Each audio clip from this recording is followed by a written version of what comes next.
Cut చేసినప్పుడల్లా నాకు full కళ్ళు మండుతాయి ఫ్రెండ్స్. కళ్ళల్లో నుంచి కళ్ళన్నీ రెడ్ అవుతాయి, వాటర్ ఫుల్ వస్తాయి.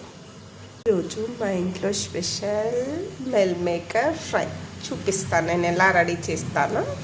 ఆయిల్ వేసుకోవాలి, తర్వాత ఆనియన్స్, ఆయిల్ వేడెక్కినాక ఆనియన్స్ వేసుకోవాలి. నేనైతే ఇట్లా వేస్తా.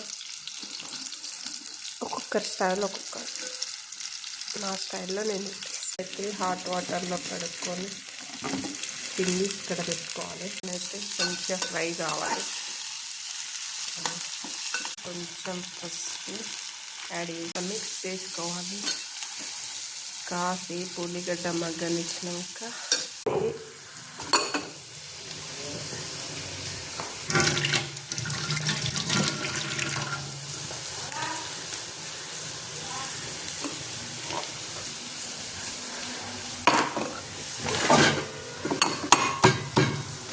నేనైతే ఉల్లిపాయలు ఇట్లా దంచి వేస్తాను. బాగుంటుంది కర్రీ. అప్పటికప్పుడు ఉల్లిపాయలు దంచేస్తాను. ఏ కర్రీలనైనా నేను ఫస్ట్ ఉల్లిపాయలు దంచి వేస్తాను. టేస్ట్ ఉంటుంది. టేస్ట్ అయితే ఇట్లా వేసేసేయాలి. దంచేస్తే మస్తు ఉంటుంది ఫ్లేవర్.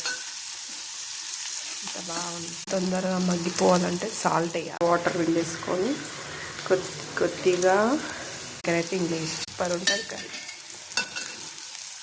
ఆనియన్ ఎక్కువ కట్ చేసుకోవాలి మిల్ మేకర్కి.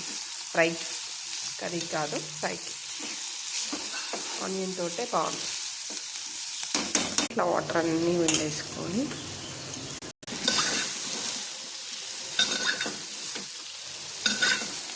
అంతా మిక్సీ వేసుకోవాలి.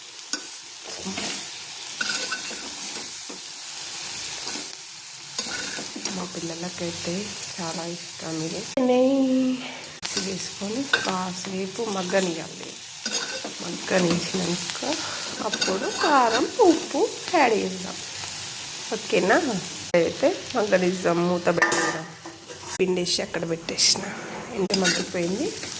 ఇప్పుడు కారం యాడ్ చేద్దాం. ఓకేనా? యాడ్ చేసేసిన సాల్ట్ అయితే యాడ్ చేసేసిన.